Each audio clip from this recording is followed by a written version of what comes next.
What's going on, guys? It's Matt back with another video, and today we're talking about this beast right here. This is the GVM Pro SD300B. As you can see, it is a video light, and as you can infer from the name, it is a 300-watt light with B standing for bicolor, so it does have bicolor capabilities, and the Pro in the name indicates that this is a professional level light, so there is a lot of metal in its construction. It seems like it could take a beating on a pro semi-professional set. I want to give a huge thank you to GVM for sending me this light to tell you my honest opinion about it. No money changed hands, and there was no expectations of what I was supposed to say in this video. This is how I really feel about it after using this for a couple months on many different shoots. I've used it on music videos. I've used it to shoot interviews of former Penn State football players and just a multitude of things. I've used it in my own YouTube studio here. So I've put in many hours of work using this light as kind of my main light because as of right now, 300 watts is the most powerful light that I own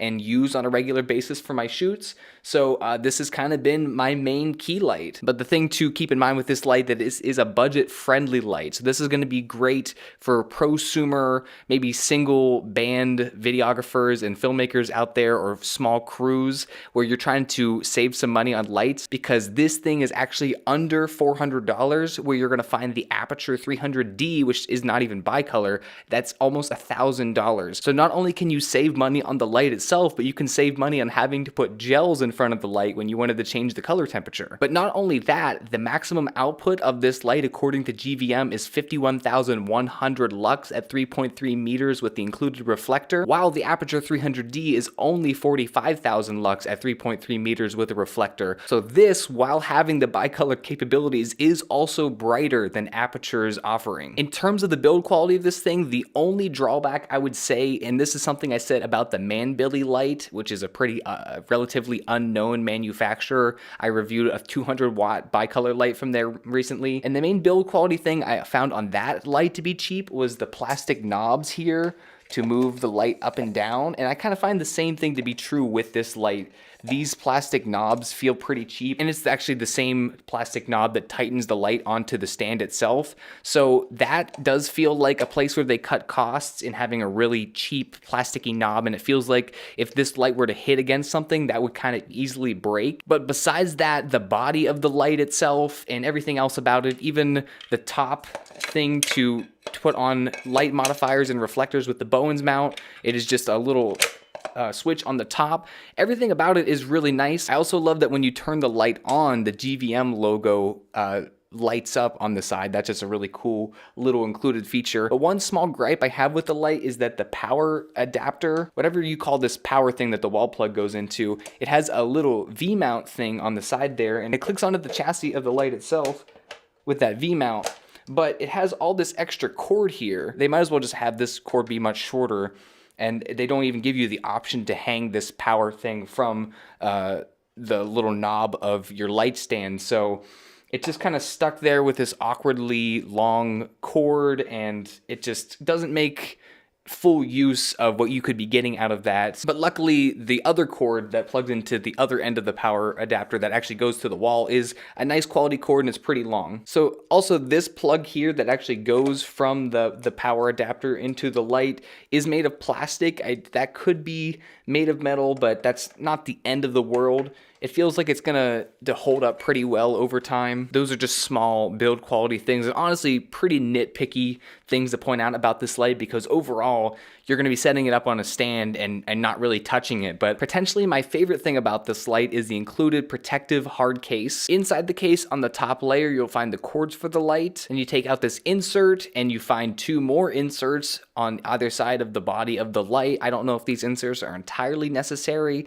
but it probably maintains and fills out the case so it doesn't kind of cave in on itself. So I've decided to keep that in there. A small note is I do like the red color of the light. It just kind of stands out and looks nice. It's not just black and boring. It has a little pop of color, which is it's a nice little detail. And of course it has its own included reflector and a manual, which I generally never read. If you want to power this light with V-mount batteries rather than plugging it into a wall, say if you're shooting in an area that doesn't have power, you do need to buy a separate product, and it's $80 to put that on there. So I wish that was included. The 650 watt version of the GVM bicolor light does have its own V-mount battery attachment thing on the control panel, which instead of being on the back of the light is its own box on the light stand itself. But I do wish they included some way to power this with V-mounts in the pack, but considering the price of the light, I kind of understand that being a separate expense. When using the light, a small thing that's really nice is it only takes about 2 seconds to turn on. I have some other lights, particularly my Nanlite FS300, which is not a bicolor light. It takes like 5-10 seconds to turn on. It's quite a while from hitting the power switch to it actually turning on versus this thing. My Nanlite FS300 is my only other 300 watt light, and I just want to mention as well that that light only outputs 41,040 lux at 3.3 meters with a reflector, and again, this thing puts out 51,100 lux. So this is quite a bit brighter than other 300 watt offerings from other manufacturers. When you first turn the light on, you're greeted with 3 menus: the CCT menu, the source menu, and the effect menu. You turn the left dial to select the menu that you want, and you click it in to actually make the selection. In the CCT menu, the thing that I really like is that you can change the intensity by increments of 0.1%, which is really nice because I was shooting a music video at night and it was really sourcey because we didn't have the kind of lights to really light up the environment. Using this light as the key light, I was at less than 10%. I was probably at like 8.4% or something like that.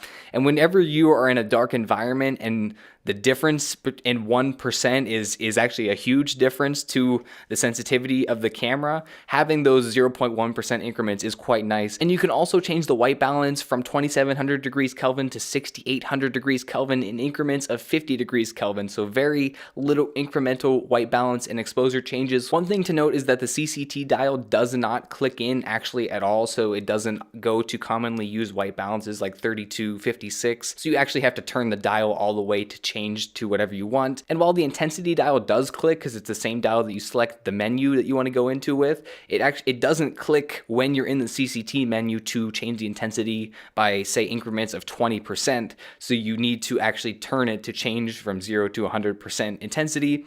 But luckily, it has a non-linear dial, so if you turn it really fast, it changes the intensity fast. So you don't actually have to go 0.1% every click. And then checking out the other menus, there's source mode, which has commonly used lights, like there's tungsten and different kinds of filmmaking lights that you can just quickly go to. Just a user interface thing when you're browsing this source menu and you're going to different sources, it doesn't give you a preview of what that white balance is going to look like until you actually click on the menu with the dial, which I just wish as you were browsing the menu and you were looking, you didn't have to actually click on that to see what it was going to look like. And then finally, I'll just hit quickly on the effects mode. This is where you have your gimmicky stuff like lightning and TV static, paparazzi, stuff like that. If you're spending hundreds of dollars on a light like this, there's only going to be very, very few occasions where you're not just using it constantly as a light. I mean, I have in fact used the effects modes on certain lights in the past for like a TV flickering effect, mainly just TV flickering effects, or maybe like fire, but even then you could just take a tube light and kind of move it. That's the effects modes aren't generally used by professionals too often, but it is nice to have it there. If you're considering buying this light, honestly, it is a really nice light, and if you don't need the absolute best of the best of the best of the best, and you are kind of working on a budget, I would consider buying this over the Aputure offering at 300 watts.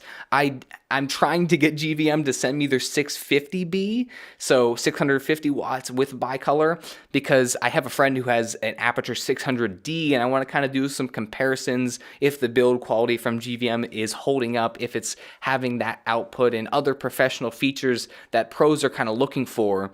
But I think at this level, at this 300 watt level, this is a serious contender and something that could really be kind of pulling budget filmmakers' eyes in GVM's direction, because not only are you getting a brighter output from this light, you're also getting bicolor capabilities. So leave a like if you enjoyed this video, leave a comment down below, and I hope to see you in the next one, guys. Peace.